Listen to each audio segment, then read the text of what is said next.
One of the hard things about worship leadership is that there's so many different expectations in any congregation.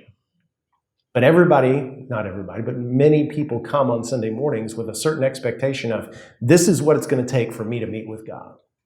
And maybe it's, I need to sing songs that I remember from my youth. I need to feel that old feeling I felt when I sat in my daddy's church and Mrs. Williams on the piano and Mrs. Jacobs on the organ and Brother Tom leading up front, and we're singing every hymn, every verse of every hymn except the third, and that's what I need. And then right across the road, there's another person that says, I need the experience I had when I was a teenager at youth camp, and we were all standing up with our arms raised, and the music was pulsing, and we felt the emotion, and we just felt like we were part of something huge, and we were lifted up to heaven, and we were singing at the top of our lungs, and tears out of our eyes, and that's what I need, or else I haven't met with God.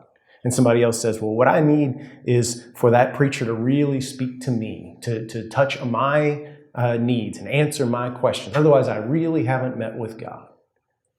And there's no way we can meet all those expectations, nor should we.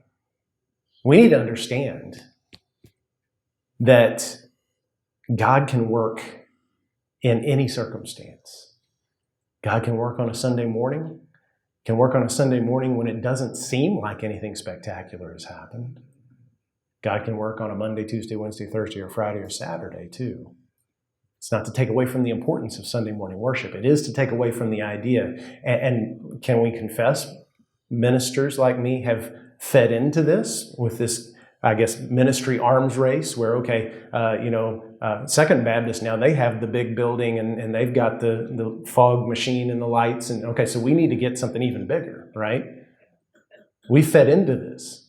We need to put on a better show than they do. Oh, well, brother so-and-so had an antique car on the stage. Well, I'm going to jump something in a motorcycle this week. I'm going to get people's attention. We fed into this, and it's our fault.